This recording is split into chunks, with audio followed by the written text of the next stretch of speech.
পরিমণি ভারতের ভিসা পেলেন না। 16 জানুয়ারি সামাজিক যোগাযোগ মাধ্যমে এক স্ট্যাটাসে এই কথা নিজেই জানান তিনি। পরিমণি লিখেছেন, আগামী 17 জানুয়ারি 2025-এ কলকাতায় আমার সিনেমা ফেলুবক্সি রিলিজ হবে। আমার কাছে এই প্রথমটা একটু অন্যরকম স্পেশাল, কারণ এটা আমার কলকাতার প্রথম ছবি। ছবি রিলিজ তো নিশ্চিত অনেক আনন্দের মুহূর্ত, কিন্তু মন খারাপ হচ্ছে ভীষণ রকম। ভিসাটা হলো না। খুব মিস করছি আমার ফেলুবক্সি টিমের সবাইকে। কান্না পাচ্ছে আমার।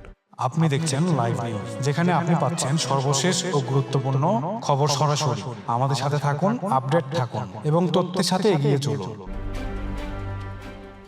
তিনি আরও লিখেছেন, ডানাকাটা পরি বলে আজ উড়ে যেতে পারি না। যাই হোক, কলকাতায় আমি যেতে পারি নাই, কিন্তু ফেলুবক্সির লাবণ্যকে কলকাতায় সবাই দেখতে পারবেন আগামীকাল আপনার কাছে সিনেমা হলে। আমি আপনাদের ভালোবাসা পাওয়ার অপেক্ষায় রইলাম। প্রিয় কলকাতা, ভালোবাসা নিও। উল্লেখ্য, ফেলুবক্সি সিনেমায় লাবণ্য চরিত্রে অভিনয় করছেন পরিমণি। এই সিনেমায় তার বিপরীতে অভিনয় করছেন কলকাতার জনপ্রিয় অভিনেতা সোহম চক্রবর্তী। আরও আছেন কলকাতার অভিনেত্রী মধুমিতা সরকার। দেবরাজ সিনহা পরিচালিত থ্রিলার ধর্মী এই সিনেমার শুটিং হয়েছে গত বছরের এপ্রিলে।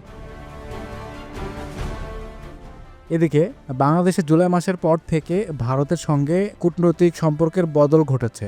যদিও দুই দেশের শিল্প ও সংস্কৃতির ক্ষেত্রে অবাধ বিচরণ এখনও অব্যাহত। বাংলাদেশে অন্তর্বর্তীকালীন সরকার গঠনের পর কলকাতায় চঞ্চল চৌধুরীর পদাতিক সিনেমাটি মুক্তি পেয়েছিল। সেই সময়ও নিজের ছবির মুক্তিতে উপস্থিত থাকতে পারেন নাই চঞ্চল। এরপর অপূর্বের ক্ষেত্রে একই ঘটনা পুনরাবৃত্তি হয়। অপূর্বর ভিসা না হওয়ার সময়ে বাংলাদেশে অভিনেত্রী পরিমণির ব্যাপারে আশঙ্কা তৈরি করা হচ্ছিল তার ছবি মুক্তির সময় একই ঘটনা ঘটতে পারে। আমাদের সাথে থাকার জন্য আপনাকে অগণিত ধন্যবাদ। আপনারা যে ভালোবাসা এবং সমর্থন দিয়ে আমাদের এগিয়ে নিয়ে যাচ্ছেন, তার জন্য আমরা চিরকাল কৃতজ্ঞ।